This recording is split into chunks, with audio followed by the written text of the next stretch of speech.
जंगल का पुराना राज। एक बहुत ही घना जंगल था जहां दूर दूर तक सिर्फ हरियाली ही हरियाली थी।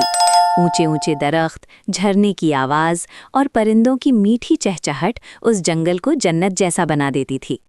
उस जंगल का नाम था सुनहरा जंगल। और एक छोटा सा मासूम लोमड़ी का बच्चा जिसका नाम था चिंटू।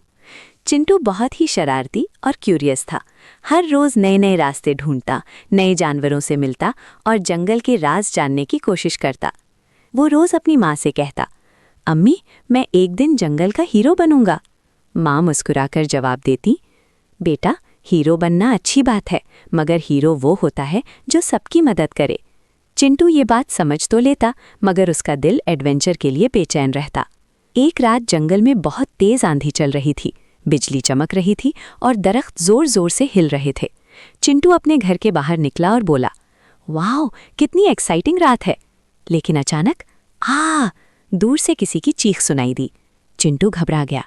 ये आवाज़ किसकी है? वो धीरे धीरे आवाज़ की तरफ चला। फंसा हुआ खरगोश। वहाँ एक छोटा सा खरगोश था जो एक पुराने जाल में फंसा हुआ था। खरगोश रो रहा था, प्लीज़ मुझे बचा लो। चिंटू फौरन बोला, रुको, मैं मदद करता हूँ। उसने अपने दांत से जाल काटना शुरू किया। काफ़ी मुश्किल से जाल टूट गया और खरगोश आज़ाद हो गया। खरगोश खुशी से बोला, तुमने मेरी जान बचा ली, तुम सच में हीरो हो। चिंटू का सीना फख्र से भर गया। जंगल का बादशाह शेर। अगली सुबह जंगल में एक अनाउंसमेंट हुई। जंगल के बादशाह शेर ने सब जानवरों को बुलाया है। सब जानवर दरबार में जमा हो गए।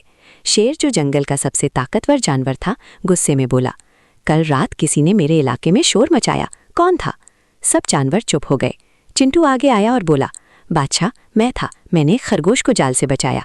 शेर ने आंखें तंग की, तुम मेरे इलाके में बिना इजाज़त आए? चिंटू डर गया। लेकिन खरगोश फौरन बोला, बादशाह, चिंटू ने मेरी जान बचाई, वो अच्छा दोस्त है। शेर कुछ देर चुप रहा, फिर बोला, हिम्मत वाली बात है, लेकिन जंगल में रूल्स भी होते हैं। शेर ने चिंटू को देखा और कहा, अगर तुम सच में हीरो बनना चाहते हो तो एक काम करो। चिंटू ने पूछा, कौन सा काम? शेर बोला, जंगल के अंदर एक पुरानी गुफा है जहाँ से अजीब आवाज़ें आ रही हैं, तुम जाओ और पता करो वहाँ क्या है। सब जानवर घबरा गए। बंदर बोला, वहाँ तो भूत रहते हैं। हाथी बोला, वहाँ जाना खतरनाक है। चिंटू ने हिम्मत से कहा, मैं जाऊँगा। शेर मुस्कुरा दिया, ठीक है, अगर तुम वापस आ गए तुम्हें जंगल का हीरो माना जाएगा। चिंटू अकेला गुफा की तरफ चल पड़ा। रास्ते में जंगल और भी गहरा होता गया।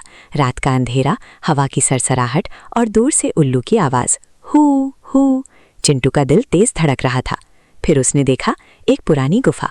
गुफा से आवाज़ आ रही थी, ग्रेर ग्रेर। चिंटू ने सोचा, ये क्या है? वो धीरे से अंदर गया। जख्मी बाघ। गुफा के अंदर एक बाघ पड़ा हुआ था। उसके पैर में कांटा चुभा हुआ था और वो दर्द से कराह रहा था। बाघ ने चिंटू को देखा और गुस्से से बोला, तुम कौन हो? चिंटू डर गया, मगर फिर बोला, मैं चिंटू हूँ, आप जख्मी लग रहे हैं, मैं मदद कर सकता हूँ। बाघ हैरान हो गया, तुम मुझसे नहीं डरते? चिंटू बोला, डरता हूँ, मगर मदद करना ज़रूरी है। चिंटू ने धीरे से बाघ के पैर से कांटा निकाला। बाघ ने रिलीफ की सांस ली, तुमने मेरी जान बचा ली। चिंटू मुस्कुरा दिया, जंगल में सब दोस्त हैं। बाघ बोला, मैं अकेला था, सब मुझसे डरते हैं।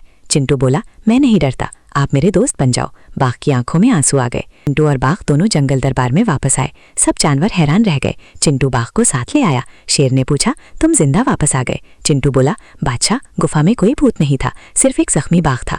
बाघ ने भी कहा, चिंटू ने मेरी मदद की, वो सच में हीरो है। शेर ने जोर से कहा, आज से चिंटू जंगल का हीरो है। सब जानवर तालियां बजाने लगे। जंगल का नया हीरो। उस दिन के बाद चिंटू को सब रिस्पेक्ट देने लगे। वो सिर्फ बहादुर नहीं था, बल्कि मेहरबान भी था। माँ ने चिंटू को गले लगाया और कहा, बेटा, हीरो वो होता है जो दिल से मदद करे।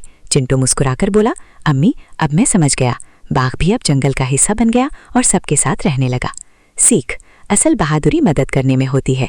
दोस्ती डर को खत्म कर देती है। हीरो वो नहीं जो लड़ाई करे, हीरो वो है जो सबको बचाए।